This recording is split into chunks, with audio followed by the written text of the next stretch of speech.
You are welcome to today's lecture under the Use of English series for JAMB UTME, episode 6. And today we are treating conjunctions, classes, and their types. Do not forget to maximize your screen for the best viewers experience by tapping on the icon located around this place that I'm hovering my mouse. Let's go. Now the outlines of the lecture. We are going to treat the definition, the types, and the classes of conjunctions, principles of conjunction usage in the sentence, practice exercises from WAEC and JAMB / the answers. Quick recap, you will learn the above in this lecture, and I wish you good luck. Conjunction. A conjunction is a joining word. What does it do? It connects words, phrases, or sentences. Moving on. Most common conjunctions. The first most common conjunction in the list is and. What does and do? It joins similar ideas. For example, I like apples and bananas. What did and do here? It joined apple with banana. You can see what's written in the bracket or the statement in the bracket. It says joins apple with bananas. The second is but. What does but do? It joins opposite ideas. Always have that at the tip of your mind or at the apex of your mind, that and joins equal ideas or similar ideas, while but joins opposite ideas. For example, under but, I am tired, but I will study. You can see what but did here. Joins the first sentence with the second sentence. This is the first sentence here, and this sentence here is a clause. This is the second sentence. This second sentence is also a clause. The third is or. What does or do? Chose a choice. For example, do you want tea or coffee? Joins tea with coffee. That's what it did here. It joins tea with coffee. Moving on to the next. This is an easy acronym to remember the common conjunctions. An easy way to remember some common conjunctions is the acronym FANBOY. And that's what we have here. F stands for, A stands for and, N stands for nor, B stands for but, O stands for or, Y stands for yet, S stands for so. Let's move on. Classification of conjunctions. Conjunctions are mainly divided into three types. Namely, the first is what the coordinating conjunctions. The second is the subordinating conjunctions. The third is the correlative conjunctions. Let's see what they do. Let's dive into each of these conjunctions in full. Moving on. Coordinating conjunctions.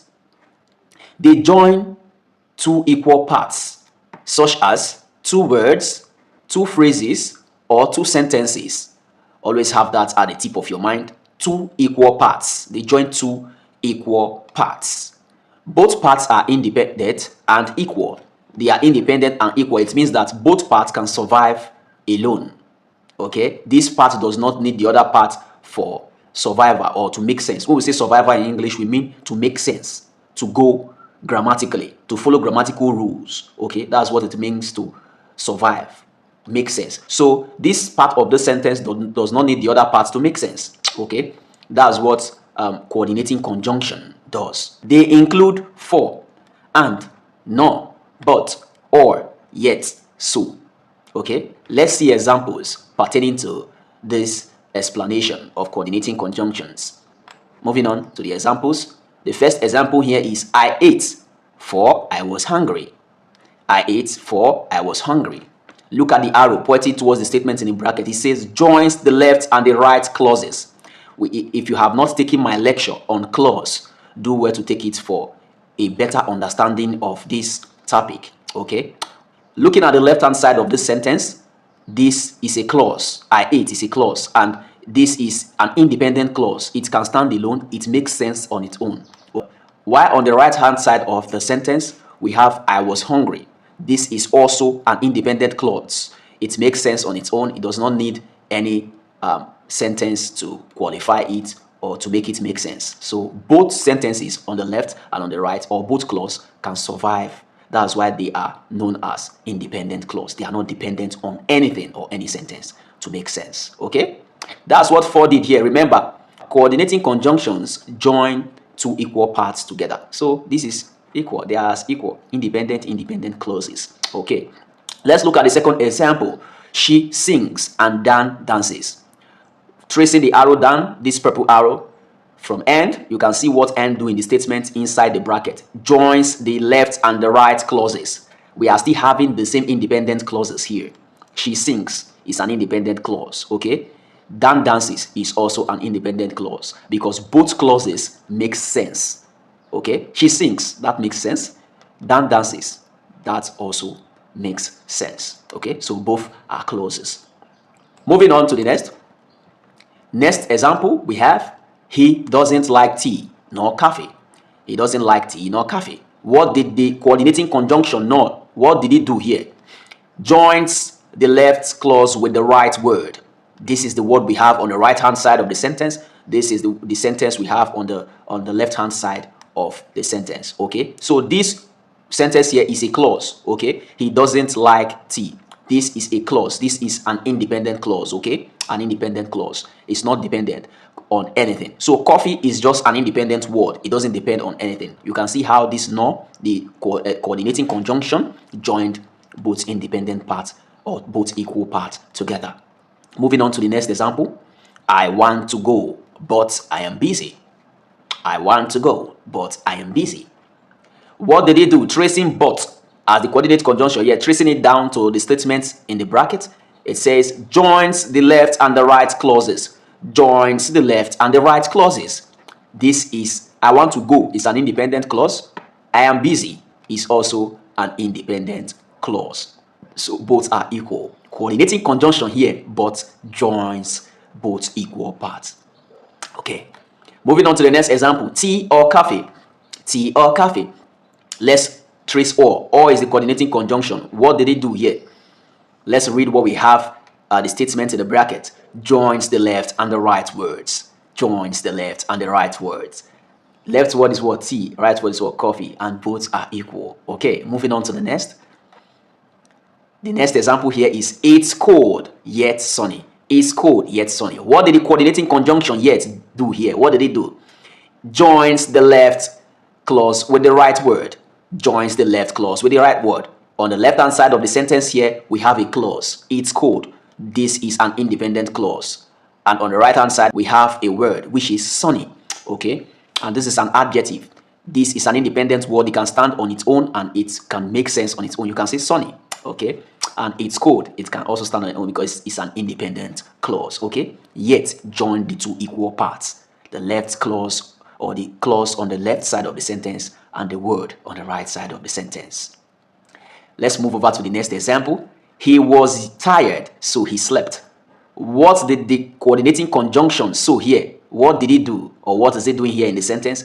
Joins the left and the right clauses. Joins the left and the right clauses. He was tired is an independent clause. He slept is also an independent clause. Moving on. Subordinating conjunction. We are done with coordinating conjunction. We are treating subordinating conjunction now. What do subordinating conjunctions do? They join a major sentence with a dependent sentence. It's just like joining a main clause with a subordinate clause or an independent clause with a dependent clause. One part of the sentence depends on the other to make sense. Common subordinating conjunctions are because, if, when, although, until, before, after, since, and while. Okay? These are the common subordinating conjunctions. Let's see examples under subordinating conjunctions next. The first example we have here is I stayed home because it was raining. I stayed home because it was raining. This subordinating conjunction here, because, what did it do in the sentence? Joins the left and the right clauses. We have a clause here. I stayed home. It was raining. I stayed home. It was raining. This clause we have on the right hand side, it was raining, is a dependent clause. It does not make sense on its own. What happened? Why was it raining? It was raining. So you can see that this is like a half statement. I stayed home is an independent clause, but it was raining is a dependent clause. So it was raining depends on I stayed home to make sense. So because as a subordinating conjunction joins these two unequal parts, these two parts that can't survive without each other or without one another, it joins them together. Okay, let's move over to the next example. If you study, you will pass. If you study, you will pass. What has the subordinating conjunction will, this will here, what has it done in the sentence, or what is it doing in this sentence? Joins the clause with the right word. Where is the clause? This is the clause. If you study, is a clause. With the right word, pass. Okay, you know that they are unequal. If you study is a dependent clause. Pass is an independent word. Pass can make sense on its own without any sentence. Pass is pass, that's an independent word. But this is a dependent clause or a subordinating clause, needing another sentence, phrase, or clause to make sense. The function of subordinating clause joins two unequal parts together. The two parts of the sentence is not equal. So what does it do? Its function is to join both together. Let's move over to the next example. I smiled when I see you. I smiled when I see you. Tracing down from the subordinating conjunction here, when. Tracing down to the statement in the bracket, it says, when joins the left and the right clauses. Both clauses here, when joined them together. Okay? I smile is an independent clause. I see you is a dependent clause. I see you is not a complete statement. It look half as if it was fragmented. I smile is a complete statement. I smile. I see you. I smile completes I see you. So I smile is needed for I see you to make sense. And what is going to merge them together? What brought them together? Or what brings them together? The subordinating conjunction when brought them together. We are done with subordinating conjunction. Now let's treat correlative conjunctions. What are correlative conjunctions? These come in pairs and work together to join two equal parts. Have it at the apex of your mind that coordinating conjunctions and correlative conjunctions join two equal parts, while subordinating conjunctions join two unequal parts. Okay, so let's continue with what we have here. Correlative conjunction. Common pairs include either or. This is a statement. These three dots here is a statement. Either after some statements, then or. This is the first one. Another one, correlative conjunction, is neither nor. Neither the statement, then nor. The next example is not only, then the statement, but also. Not only, then the statement, then but also. Then the final one we have here is both. Statements, then and. Both. Statements, then and so on and so forth. We have lots of correlative conjunctions, so this is not exhaustive on correlative conjunctions. We have lots. Okay, so it's your duty to find more and get familiar to them. So let's see the examples next. Examples relating to correlative conjunctions. Let's see. The first one here is either you come or stay home. Either you come or you stay home. You can see either, then the statement, or you stay home. Either must go with or. Do not switch it and go and give neither or. Give either. No. No. Anytime you use either, you must use or. Anytime you use neither, you use no. Anytime you use both, you use and. Let's carry on with the next example, which is neither. Okay, neither. Neither John nor Mary is here. Moving over to the next example, she is not only smart, but also kind. Anytime you use not only, you must use both. If you go and say she is not only smart and also kind, that's wrong.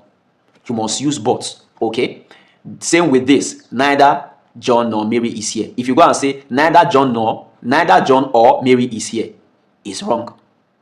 Okay, you did not use the conjunctions properly, or the conjunction, both of them, a conjunction in pairs. Okay, you did not use the conjunction properly. Or here you say either you come nor stay home. No, either goes with or, neither goes with nor, not only goes with but, both goes with and. Okay, let's look at the final example here. He is both funny and smart. He is both funny and smart. That's that for that. Moving on to the exercises. These questions was brought from JAMB UTME 2014. Okay, and the instruction says choose the correct option to complete the sentence. Always read your instructions in your exam. Always read your instruction in any exam you take. Read instructions. Number 1, he was very tired dash he continued walking. He was very tired dash he continued walking. A, and. B, but. C, because. D, or. He was very tired dash he continued walking. What's your answer? You answered right. Number 2. She is not only intelligent, dash hardworking. She is not only intelligent, dash hardworking. A, and. B, or. C, but. D, but also. What's your answer? She is not only intelligent, dash hardworking. You answered right. The answer is but also. She is not only intelligent, but also hardworking. D is the right answer. Please move to the recap on the lecture. A quick recap on the lecture says coordinating conjunctions join equal parts which are independent. Okay, they are independent. And the correlating conjunctions includes and, but, or, and so on and so forth. Okay? Subordinating conjunctions join a main clause with a dependent clause, or it joins an independent clause with a dependent clause. Examples of subordinating conjunctions include because, if, when, and so on and so forth. Correlative conjunctions are paired conjunctions that joins equal parts, and they include either statement, then or, that's the first one, then the next, not only, this stands for statement, but also, and so on and so forth. Okay?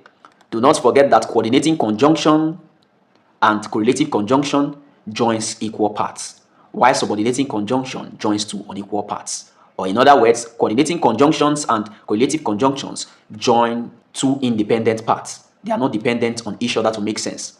But subordinating conjunction joins two unequal parts that are dependent in each other to make sense. Thank you so much for taking this lecture. Do not forget to subscribe and follow for more at Nkwado Augustine across all social media platforms. At this point, I am out.